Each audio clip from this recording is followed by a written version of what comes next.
చిన్నపిల్లవని హైదరాబాద్ కేంద్రీయ విశ్వవిద్యాలయం పరిశోధక విద్యార్థిని.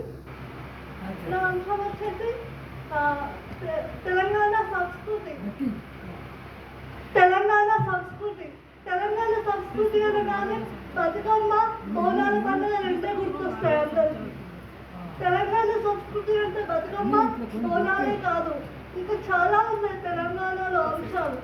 అందులో తెలంగాణ సంస్కృతిలో భాగంగా తెలంగాణ భాష, తెలంగాణ సంస్కృతిలో భాగంగా అలవాట్లు, ఆచారాలు, తెలంగాణ జాతరలు, ఇవన్నీ తెలంగాణ సంస్కృతిలో భాగంగా చెప్పుకోవచ్చు. తెలంగాణ సంస్కృతి అంటే ప్రజల జీవన విధానం, ప్రజలు ఎలా జీవిస్తారు దాని గురించి. అంటే ఫస్ట్ సంస్కృతి అనగానే బతుకమ్మ గుర్తొస్తుంది. ఈ బతుకమ్మ పండుగను 10 రోజులు జరుపుకుంటారు ఈ తెలంగాణలో. బతుకమ్మ పండుగకు ముందు బొడ్డమ్మ పండుగ జరుపుకుంటారు. భాద్రపద శుద్ధ బహుళ జరుగుతుంది. దీని తర్వాత బతుకమ్మ పండుగ జరుపుకుంటారు. ఆశ్వయుజ మాసంలో జరుపుకుంటారు. ఇది 10 రోజులు జరుపుకుంటారు అన్నమాట. ఈ 10 రోజుల పాటు మొదటి రోజు పెద్దరామాసం, పెద్దలకు బియ్యం వేయడం ఈ తెలంగాణలో సంస్కృతిలో భాగంగా చెప్పుకోవచ్చు.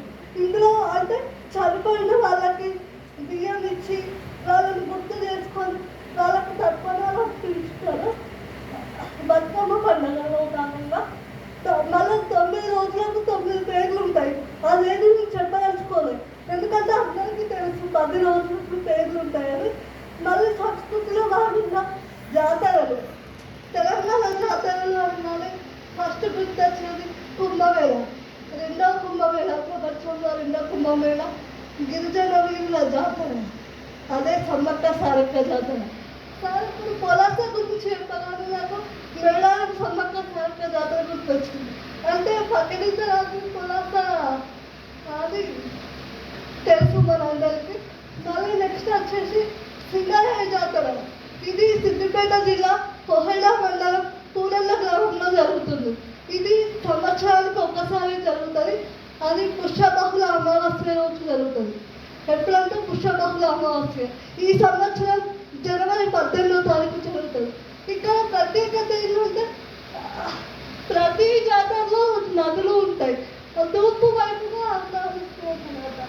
ఇక్కడ ఏంటంటే నది పశ్చిమ వైపుగా ప్రవహిస్తుంది. ప్రత్యేకత ఇందులో స్నానాలు చేస్తే చర్మ వ్యాధులు దొరుకుతాయని తెలుసు. మళ్ళీ ఇక్కడ కూరగాయలు వండుకోవడం ప్రత్యేకత. ఇలా చెప్పుకుంటూ పోతే తెలంగాణలో చాలా జాతరలు ఉన్నాయి. బెజ్జంకి జాతర సిద్దిపేట జిల్లా చిన్నకోడూరు మండలం బెజ్జంకి జాతర జరుగుతుంది. అలా పోతే గిరిజనుల జాతర, నాగోబా జాతర అనగానే మెస్రం వంశీయులు జరిపే జాతర. ఇది గోండుల పంచాయతీ అని చెప్పేసి గోండుల పంచాయతీగా జరుపుకుంటారు. ఈ జాతరకి ముందు పంచాయతీ ఏర్పాటు చేసి సర్పజాతికి సంబంధించిన సర్పాన్ని అంటే ఆకారం ఉంటుంది, సర్ప ఆకారంలో ఉంటుంది. అది దాన్ని ఎత్తుకొని వచ్చి ఇక్కడ జాతర జరపడం వీళ్ళ ప్రత్యేకత. మళ్ళీ తెలంగాణ సంస్కృతి అనగానే జాతరలే కాదా, ఇంకా ఉంది తెలంగాణ సంస్కృతి. కళారూపాలు, యక్షగానం కావచ్చు, హరికథ కావచ్చు. ఇప్పుడు ప్రస్తుతానికి యక్షగానం, హరికథలు ఇవేమి మనకు కనిపిస్తలేవు.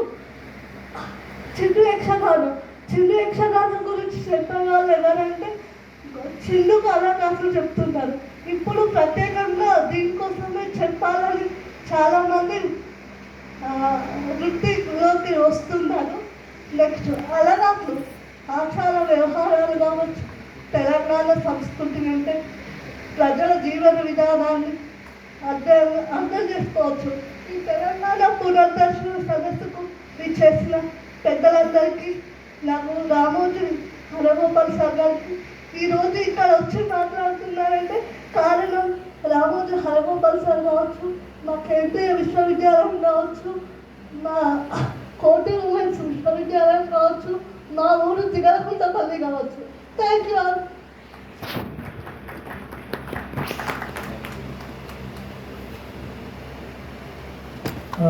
థ్యాంక్ యూ అమ్మా. సెంట్రల్ యూనివర్సిటీ విద్యార్థి రవలికి అభినందనలు. రేపు జనవరి 18 నుంచి 19 నుంచి సమ్మక్క సారక్క జాతర జరుగుతుంది. అట్లాగే అంతకుముందు జరిగిన ఆదివాసుల జాతర, నాగోబ జాతరని, బోనాల పండుగని, బతుకమ్మ పండుగని, ఇట్లా మన తెలంగాణ సంస్కృతిని అంతా ఒక దగ్గరికి కళ్ళ ముందు చూపించినామా, అభినందనలు.